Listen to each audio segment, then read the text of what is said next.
ቢኒያም በጣም ውጥር ፍንጥር ያልካል መሰለህም። ልጁ ምን ያድርግህ?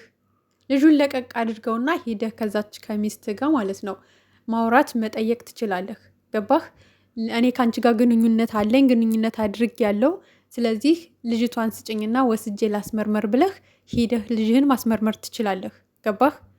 እዚህ ጋር እሱ ላይ መተህ በጣም ፈነዳህ። በጣም ያዙኝ ልቀቁኝ አልክ። ዋው ጀግና ቢኒ እንድትባል ነው እንዴ?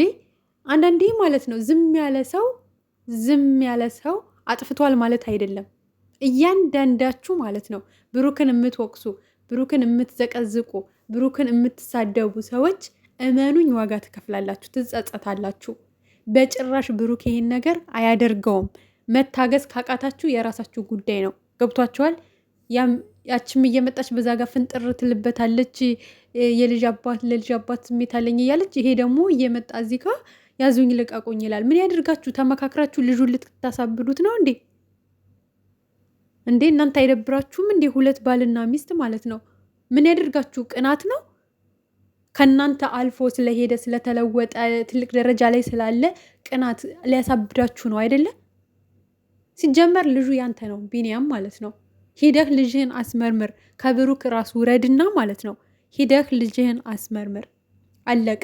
ሲጀመርም ከሚስት ጋር ተመካክረህ ነው ልጁን ለማሳበድ የልጁን ህይወት ለመበጥበጥ ደስተኛ ስለሆነ ከሀይሚ ጋር ጥሩ ህይወት ስላለው በቃ በጣም በአጭር ጊዜ ውስጥ ስለተለወጠ ስለተበለጣችሁ እያንዳንዳችሁ እዛ አካባቢ ቅናታም ናችሁ። በጣም ቅናታም ማለት ነው።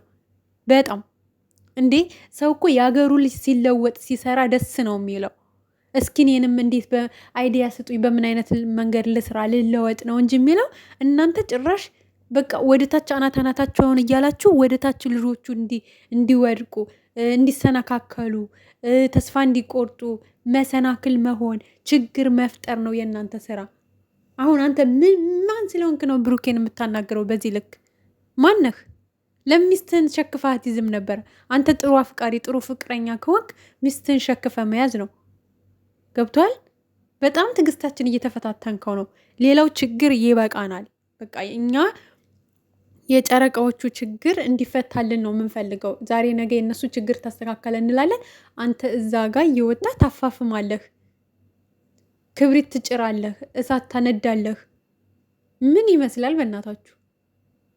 ሁለት አንድ አይነቶች፣ ሁለት ጭራቆች፣ ሁለት የሆነ የሰው ህይወት ለመበጥበጥ ዳቢሎስን የተላበሳችሁ ሰይጣኖች ናችሁ። አንተም እዩ ተብያውም ማለት ነው እንዴ!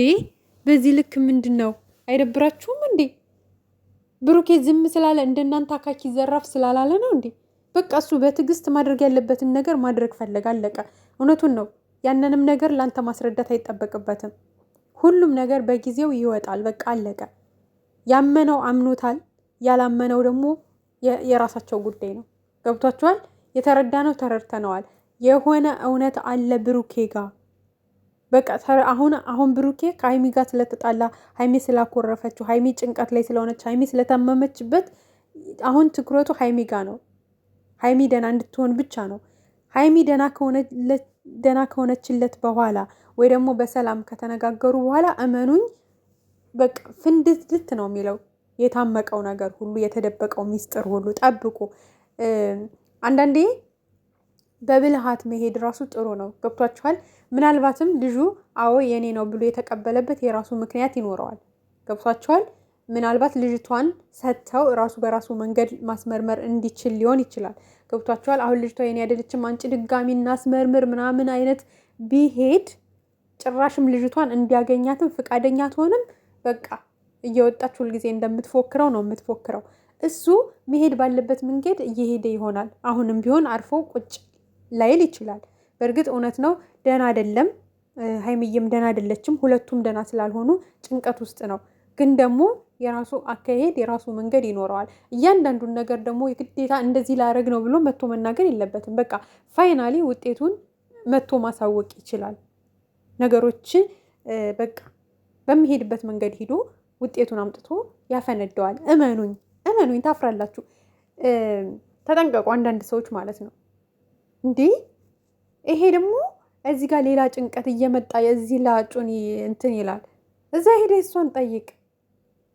እንዴ ልጁን በቃ ፋታ ማሳጣት ነው የፈለጋችሁት፣ ሰላም እንዳያገኝ። እዚህ ጋር በዚህ ጋር እዩ ታጨናንቀዋለች፣ በዚህ ጋር ባሏ ያጨናንቀዋል፣ በዚህ ጋር የሀይሚና የእሱ ችግር ያጨናንቀዋል፣ በዚህ ጋር እንዴት ሊሆን ቻለ፣ እንዴት ልጄ ልትሆን ቻለች የሚለው ያጨናንቀዋል። ልጁን ልደፉት ነው እንዴ? ጠላቱ ድፍት ይበልና እዛ ጦሱን ይዛችሁ ገደል ግቡ እንዴ! ምን ያደርጋችሁ? የእሱን የብሩክን ያክል እሩቧን ጨዋነት የላችሁም። አይገርማችሁም? ማስጠንቀቂያ ነው የምነግራችሁ እንዴ። የሚያውቀው ያውቀዋል፣ ብሩክ አለማየሁን የሚያውቀው ያውቀዋል፣ ምን ያክል ለሴት ልጅ ክብር እንዳለው፣ ምን ያክል ለሴት ልጅ እንደሚጠነቀቅ ማለት ነው። በቃ እዚህ ጋር ስራ ብለው ጀምረውታል። እሱንም እንግዲህ ስራ ይሁን ምንም ይሁን አላቅላቸውም። ግን ደግሞ ብሩክ አለማየሁ ከእዩ ምንም አይነት ልጅ የለውም። እንኳን ብሩክ ብያቸዋለሁ ከዚህ በፊትም እዩ ልጅ አልወለደችም፣ እርጉዝም አይደለችም። በአንድ ሳምንት ድርስ እርጉዙን አይመጣች ሴት ናት። ገብቷቸዋል። ስለዚህ የራሳቸውን ድራማ እዛ የፈጣጠሩትን እንደፈለጉ። ግን ደግሞ በቃ በዚህ ልክ ልጁን አትውቀሱት። በቃ የምትታገሱ ከሆነ ታገሱና ውጤቱን እዩ። የማትታገሱ ደግሞ ከሆነ የራሳችሁ ጉዳይ ነው። በቃ እንዴ ያም እየመጣ እናቱ ላይ ቁጭ፣ ያም እየመጣ እናቱ ላይ ቁጭ። እሱ ዝም ስለሚል እንደ ሌላው ሰው ክፉ ቃላትን ማውጣት ስለማይችል ስለማይናገር ምናምን አይነት ነገር ነው። በቃ ኦኬ። ብዙ ሰው የተናደደበትም ሰው አለ። ያው ብሩክ ብዙ ጊዜ አነጋገር ላይ ችግር አለበት። ከዚህ በፊትም ሀይሚ ብላለች፣ ንግግር አይችልም ትላለች ብዙ ጊዜ ማለት ነው። በቃ አንዳንዴ የሰው ልጅ ደግሞ ስሜታዊ ሲሆን ሲናደድ አልባሌ ቃል ሊናገር ይችላል። በቃ አንዳንዴ መረዳት፣ ስለተናደዱ ነው ስለተበሳጩ ነው።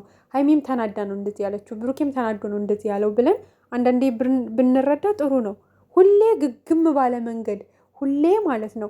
አንዳንድ ልጆችማ በጣም ነው የምትገርሙኝ። እግዚአብሔርን ትንሽዬ ክፍተት ካገኛችሁ ወይ እሷን ለመጣል ወይ እሱን ለመጣል ነው የምትሮጡት እንዴ። እውነተኛ ወዳጅ፣ እውነተኛ አድናቂ እግዚአብሔርን አንዳንድ ሰዎች ማለት ነው አስመስለው አውቀው በቃ ብሩኬና ሀይሚ ሲጣሉ በቃ ይከፋፈላሉ ማለት ነው። የሆነ አስመስለው ነው የሚወዷቸው። ገብቷቸዋል። አሁን ሁለቱንም እንወዳለን የሚል ሰው አያስመስልም። በቃ ችግር ሲመጣባቸውም እኩል መጋፈጥ ነው። ደስተኛ ሲሆኑም አብሮ ደስተኛ መሆን ነው። ግን አንዳንድ ሰዎች፣ ሁላችሁንም ማለት አይደለም፣ አንዳንድ ሰዎች ደግሞ በጣም አስመሳይ፣ ትንሽዬ ክፍተታቸውን የምትፈልጉ በቃ የሆነች ክፍተት ከመጣች ብሩክን መቀጥቀጥ ነው። የሆነች ክፍተት ከመጣች ሀይሚን መቀጥቀጥ ነው። በቃ ያችን ነው የምትፈልጉት። ከዛ ደግሞ ደስተኛ ሲሆኑ ሰላም ሲሆኑ ማለት ነው እኔ እንዲለያዩ ከማይፈልጉት ሰዎች አንዱ ነኝ፣ እንዲለያዩ አልፈልግም ታስመስላላችሁ።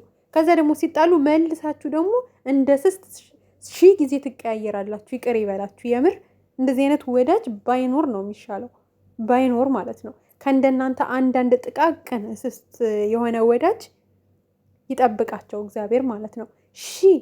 አላፋት በቃ እልፍ የሆነ ወዳጅ አላቸው። አይገርማችሁም እንዴ? በጣም ነው የምታናድዱት። የምር ትዝብት ነው ትርፉ። እንዴ አንዳንዴ እኮ በነገሮች ላይ መረጋጋት ጥሩ ነው። ቆይ እስኪ እነዚህ ልጆች ፊልም እየሰሩ ነው? እውነተኛ ታሪክ ተጽፎ ተሰጥቷቸው ነው? ምን እየተካሄደ ነው? እስኪ እንረጋጋ። ወይ ደግሞ ይሄን ነገር እንዲያቆሙ በውስጥ ሽማግሌ እንላክባቸው። በቃ ትልልቅ ሰዎች እናውራቸው፣ ወንድሞቻቸውንም እናውራና ይሄ ነገር እንዲቆም እናድርግ ምናምን ተብሎ ወደ ሌላ ሀሳብ እንትን ይባላል። ካልሆነ ደግሞ ዝም ብሎ መመልከት፣ መጨረሻውን ማየት እንጂ እሷን የሚያሸማቅቅ አንገቷን የሚያስደፋ ንግግር፣ እሱን የሚያሸማቅቅ አንገቱን አይገርማችሁም? ከምናቸውም አደርሱም፣ ከብሩክም ሆነ ከሀይሚ ማለት ነው። የእነሱን ጨዋነት ሩባ የላችሁም። አዳሚ አቶ ቢኒ ራሱ ማለት ነው የብሩክን የጥፍሩን ቁራጭ ያክል ጨዋነት የለህም። አይገርምህም? እንዴ ነችና ሁሉም እየተነሳ ይጨፍራል። ሁሉም እየተነሳ ይጨፍራል። ምን ያደርጋችሁ? ልደፉት ነው እንዴ? ለእናቱ ይኑርበት በቃ እንዴ። ለቤተሰቦቻቸው ይኑሩ ልጆቹ፣ ተዋቸው።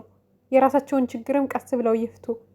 አሁን እኮ ፋታ በቃ ከችግር ላይ ችግር ደራርቦ ልጆቹን ለመነጣጠል፣ ልጆቹን ለመለያየት፣ ልጆቹን እስከ መጨረሻው ለማቆራረጥ እየሄዱበት ያለው መንገድ እግዚአብሔርን እኔ ስሜታዊ ሁኜ ነው ዛሬ በጣም ተናድጃለሁ። በጣም ነው የተናደርኩትኝ።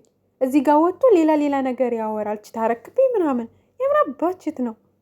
እዛ ሄደ ሚስትን ጠይቅ። ችት ካረገችብህ ብሩክ አለማየሁ እንዳንተ ወይም አንተ እንደምታስበው አይነት ሰው አይደለም። በጣም ጨዋ ስነ ስርዓት ያለው ልጅ ነው። ጨዋነትን፣ ስነ ስርዓትን፣ ክብርን እያስተማረ የመጣ ልጅ ነው። እንዴ ነችና አልበዛም እንዴ? በጣም በዛ እኮ ማርያም፣ በጣም አበዛችሁት እንዴ ነችና። ሲበዛም ያስጠላል ማለት አንድ ሰው ትዕግስተኛ ሲሆን ዝም ሲል ሁሉም እየተነሳ መጨፈር የለበትም። ወይ ደግሞ ብሩኬ ዝም ስላለ ወጥቶ እንደናት አካኪ ዘራፍ ስላላለ የምር የሱ ልጅ ነው ወይ ደግሞ አድርጎታል ማለት አይደለም። አይደለም፣ ታፍሩበታላችሁ። ጠብቁ። የምር በጣም ነው የምታፍሩበት። ነገርኳችሁ። የብሩክን ያክል ሩዋን የጥፍሩን ቁራጭ ያክል ጨዋነት የላችሁም። በጣም ስነ ምግባር ያለው ልጅ ነው። የእናቱ ልጅ ነው። ክብርን እያስተማረ የመጣ ልጅ ነው። 2 ዓመት ሙሉ ማለት ነው። ቢኒ እረፍ። በጣም ውጥር አድርጎሃል። በጣም እረፍ አንተ ማለት ነው። ልጁን ችግር ውስጥ ለመክተት ነው እንጂ አሁን ብሩክ ላንተ አንሶ ወይ ደግሞ አይደለም። አንተ ነቁረህ በነገር ልጁን ችግር ውስጥ ለማስገባት ወይ ይመታሃል በቦክስ ወይ የሆነ ነገር ይላል። ከዛ ተጎዳው ብለህ ወደ ክስ ትሄዳለህ። ከዛ ልጁን እስር ቤት ልታስገባ ሀይሚና ብሩኬን እስከ መጨረሻው ልትነጣጥሉ አንተና ሚስትህ እቅዳችሁ ይሄ ነው። ብሩኬ ግን ማለት ነው እጅህን ተቆጠብ። እንደዚህ የምሰነዝረውን ነገር እረፍ። ምክንያቱም ችግር ውስጥ ሊከቱ ነው። ብልጥ መሆን አለብህ። እንደ ሌሎቹ ብልጥ ሁን። እነሱ ያቀዱልህ ሌላ ወጥመድ አለ። ምክንያቱም ልጅቷ ያንተ ናት የእሱ ናት ቢባልም ከሀይሚ ጋር መለየት የማይችሉበት ሁኔታ ናቸው። በቃ የእነሱ ፍቅር ጥብቅ ነው፣ ሰንሰለት ነው። ስለዚህ መሄድ ያለብን በቃ እንደዚህ እያበሸቅን ነቁረውና ከዛ እጁን ሲሰነዝር መታይ ብዬ እስር ቤት ክስ አስገባዋለሁ። ከዛ በኋላ ሀይሚና ብሩክ ጋር ክፍተት ይፈጠራል ብላችሁ ነው እናንተ ያሰባችሁት ከሚስት ጋር ማለት ነው። ግን እመነኝ አይሳካልህም። እመነኝ ማለት ነው። እግዚአብሔር ያጣመረውን ሰው የፈለገ ነገር ርቀት ሊሄድ ይችላል። ማንም ሰው ሊለየው አይችልም። ስለዚህ ብትጠነቀቅ፣ ከንግግርህ ብትቆጠብ፣ ሰውን ባትፈታተን ጥሩ ነው ብዬ ነው የምለው።